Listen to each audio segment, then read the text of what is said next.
Mari kita lanjutkan kajian kita mengenai orang yang siddiqin. Hal-hal yang berkaitan dengan orang-orang yang siddiqin itu ada 4 yang mungkin kita alami. Getaran-getaran, gemetar, takut. Ada 4 kejadian di dalam Al-Quran itu. Semoga kita melalui salah satunya, ya. Dengan demikian ada peningkatan. Mari kita coba membahas satu persatu, ya. Terutama dalam surah Al-Mu'minun ayat 60. Kemudian surah Al-Hajj ayat 35. Kemudian surah Az-Zumar ayat 23 kita ulangi lagi. Kemudian surah 8 ayat 2. Surah 8 itu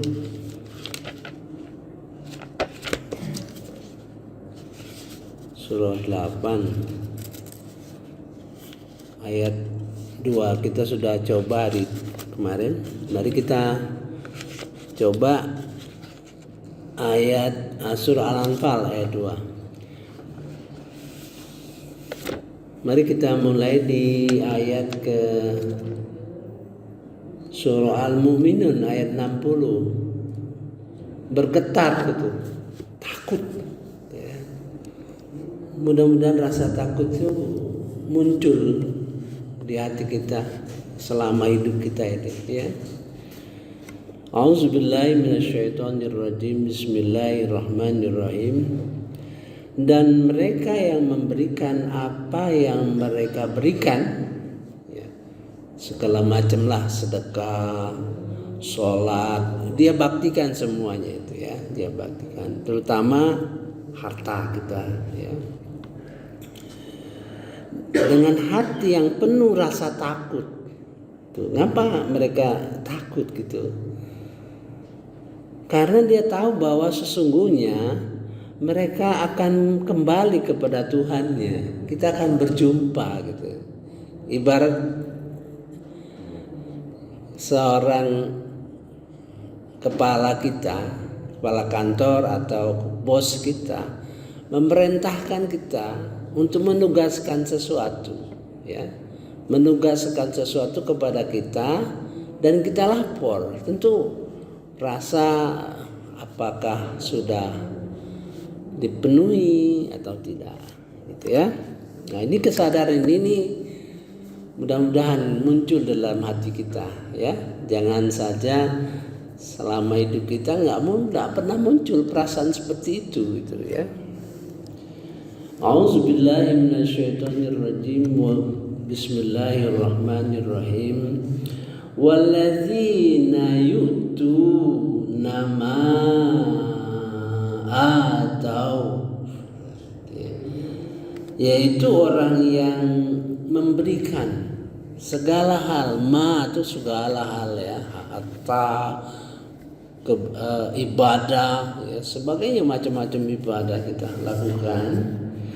Wa qulubuhum wajilah, artinya bergetar karena akan berjumpa gitu dengan Allah Subhanahu wa taala. Annahum ila rabbihim raji'un. Nah, kesadaran itu yang muncul. Wajilat, ya, gemetar, was-was terhadap perjumpaan kita kepada Allah nanti, ya. Maka ada pengaruhnya, akibat ketakutan karena akan berjumpa kepada Allah. Apakah semua ibadah kita itu diterima Allah, gitu? Apakah semua ibadah kita itu masuk dalam ibadah-ibadah yang baik, gitu? Karena kita diuji, ya. dalam surah Al-Muluk, allazi khalaqal mauta, yang menjadikan hidup dan mati. Artinya ini persoalan hidup dan mati, persoalan penting, ya. Allazi khalaqal mauta wal hayata liyabluwakum ayyukum ahsanu amal. Untuk menguji kamu siapa yang paling baik ibadahnya, bukan paling banyak, ya. Ibadah-ibadah yang bermutu berdasarkan ilmu, ya. Bagi kita itu ujian. Nah, dalam perjalanan inilah kita gemetar rasanya, was-was, ya. Tapi ya, ini dampaknya kepada orang-orang yang itu. Ulaika yusari'u nafil khairat. Mereka itu bersegera. Nah, yusari'u itu ada wa yusari'u ila maghfirah, ya, bersegera mohon ampun kepada Tuhan kalian. Nah, itu yusari, bersegera fil khairat. Jadi bersegera apa yang kurang ditingkatkan, gitu kan. Ya macam-macam, ya, ibadah-ibadah kita tingkatkan karena kita punya target, ya. Wahum laha sabiqun, ya. Bagi mereka itu terhadap kebaikan-kebaikan itu berlomba-lomba, paling depan, itu, ya. Meningkatkan ibadah kita. Kita tahu misalnya target sholat, ya, mencapai sholat khusyuk, ya.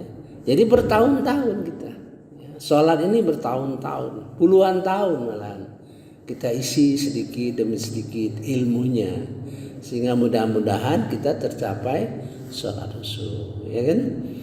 Kita belajar Al-Quran, kita tekuni Al-Quran, ya. Mudah-mudahan kita dijadikan Allah orang yang mewarisi Al-Quran. Surah Al-Fatir, Surah Fatir ayat 32, ya. Summa arasnal kitaba, kemudian kitab Al-Quran ini diwariskan kepada orang yang dipilih. Mudah-mudahan kita terpilih terus, ya. Infak tuh ada sasaran akhir. Ibadah berbicara, ngomong, ibadah ngomong, ya. Mudah-mudahan Allah selalu menunjuki kita supaya ngomong yang baik, ya. Mengomong yang punya tujuan yang mulia, gitu. Insya Allah mudah-mudahan Allah menjadikan kita orang yang ngomongnya itu, lisannya itu mengandung ilmu yang tinggi, gitu, ya. Semua itu dijanjikan Allah Subhanahu Wa Taala, ya, di dalam Al-Quran, ya. Nah, itu orang yang takut itu selalu baik, sebab bisa celaka kita, ya, terpengaruh oleh wala nukallifu nafsan illa wus'aha. La yukallifullahu nafsan illa wus'aha. Selalu bisa kita terjebak oleh pernyataan Allah itu tidak akan memberatkan sesuai dengan kemampuannya. Nah, bisa tertipu ini, ya. Saya lanjutkan, ya. Wala nukallif nafsan illa wus'aha. Allah, kami tidak membebankan seseorang kecuali dalam kemampuannya. Tapi waladaina kitabun yantiqu bil haq. Kami punya catatan di sisi kami yang menjelaskan apa yang kamu kerjakan. Misalnya, ya, misal bandingkan sajalah, kita punya penghasilan 1 juta sehari, ya kan?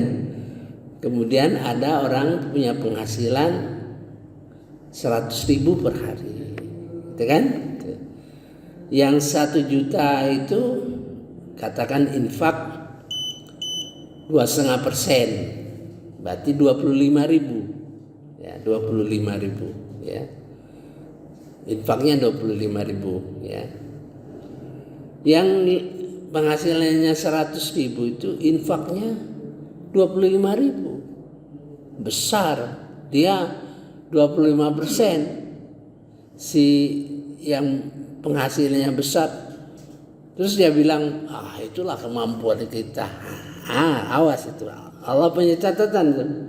Waladaina kitabun yantiqu. Di sisi kami punya catatan yang menjelaskan apa-apa yang kamu lakukan. Wa hum la yuzlamun, dan mereka tidak dizalimi. Sekarang kita mundur. Mengapa orang ini bersikap seperti yang saya jelaskan? Mengapa? Ini ayat yang sebelumnya, ya. Ayat 58.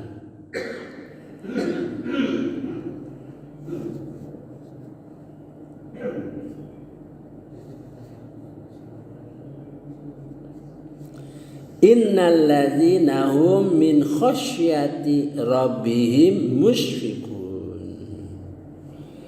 Dan mereka yang beriman itu, ya, 57. Sungguh orang-orang yang karena takut kepada Tuhannya, mereka sangat berhati-hati, ya. Jadi orang yang takut tuh selalu menintrospeksi, ya, apa-apa yang sudah dilakukan dalam ibadah khususnya. Jadi dia teliti betul. Nah ini, innalladzina hum, sesungguhnya orang yang min khasyati, yang takut kepada Rabbihim, Tuhan mereka, musyfiqun, berhati-hati, gitu ya. Walladzina hum bi ayati rabbihim yu'minun, orang yang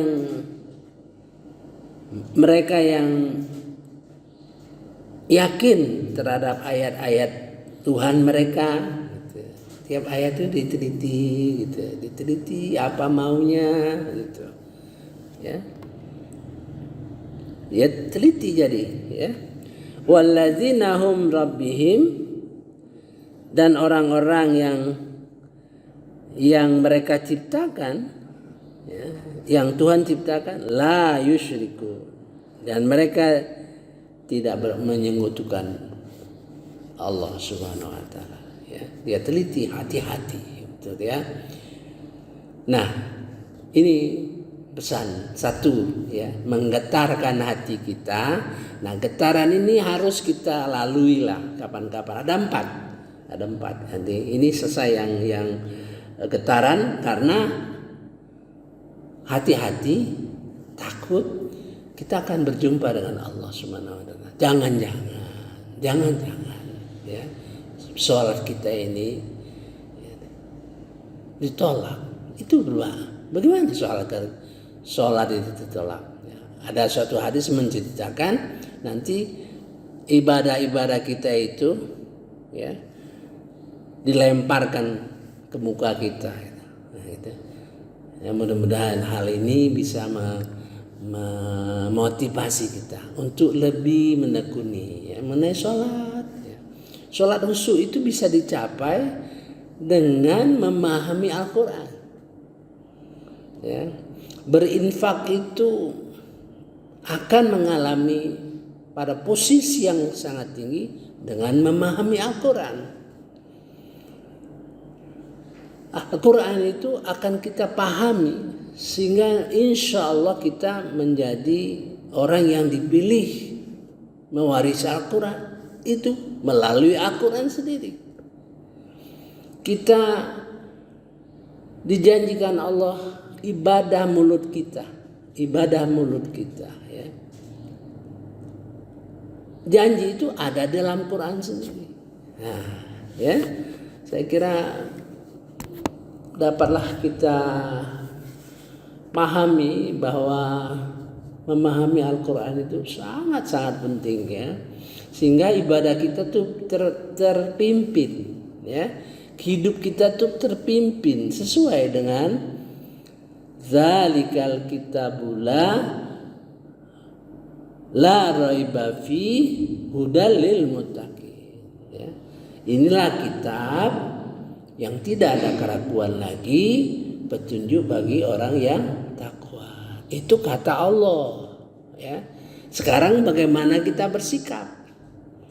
Oh, kalau ayat-ayat Al-Quran ini tidak ada ragu lagi, berarti petunjuk bagi kita untuk menjadi orang yang takwa. Nah, gitu sikap kita. Makanya dalam memahami Al-Quran itu ada 4 tingkat ya. 4 tingkat. 1 Quranan. Jadi kalau kita baca A'udzubillahi minasyaitonirrajim. Bismillahirrahmanirrahim. Dzalikal kitabu la raiba fihi hudal lil muttaqin. Baca, bagus bacanya, huruf bagus, maratnya bagus, iramanya enak didengar. Itu Quranan. Quranan.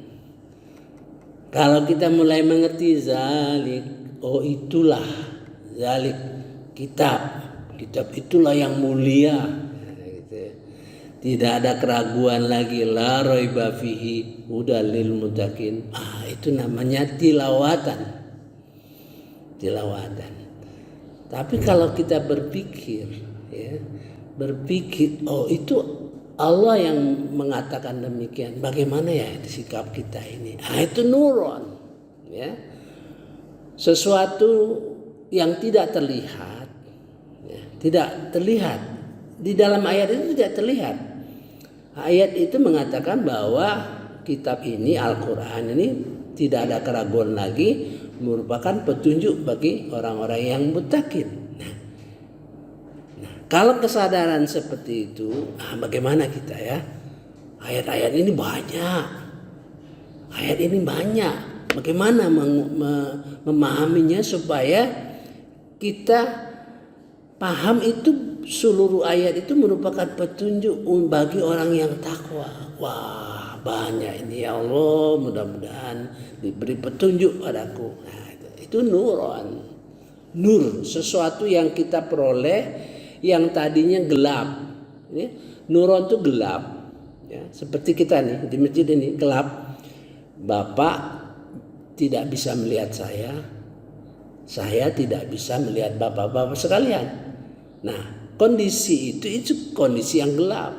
Tapi saya ada di sini, bapak ada di sini, tapi tidak bisa lihat. Begitu ada cahaya, oh artinya bapak di situ, saya di sini. Artinya di dalam ayat Al-Quran itu ada sesuatu yang tidak terlihat oleh kita. Begitu kita memahami, itu nuran. Kalau tekad kita kuat, setiap ayat kita renungkan betul, apakah ini betul-betul merupakan petunjuk bagi orang yang takwa, betul-betul menjadi petunjuk orang yang takwa, betul-betul kita pelajari, itu ruhan, gerakan ruh yang untuk memahami itu ya. Saya kira cukup dulu ya. Mudah-mudahan kita lanjutkan kedua, ketiga, keempat. Getaran-getaran itu. Mudah-mudahan getaran-getaran itu kita alami ya, kita alami. Dan pasti kita alami dengan demikian janji Allah ini, janji Allah ya. Kita gembira. Jadi baca Quran itu, memahami Quran itu kita bergembira. Falyabrahu. Katakan ya.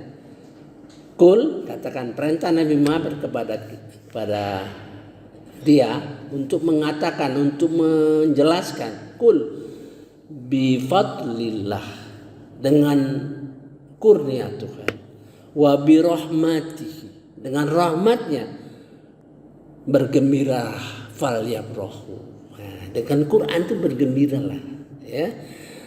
Dan seluruh apa yang kita kumpulkan itu ini yang lebih baik. Jadi segala macam ya ibadah-ibadah kita kumpulkan pemahaman Al-Quran itu jauh lebih baik. Huwa khairan mimma yajma'un. Ya, subhanakallahumma wa bihamdika asyhadu an la ilaha illa anta astaghfiruka wa atubu ilaik. Wallahu alam. Wassalamualaikum warahmatullahi wabarakatuh.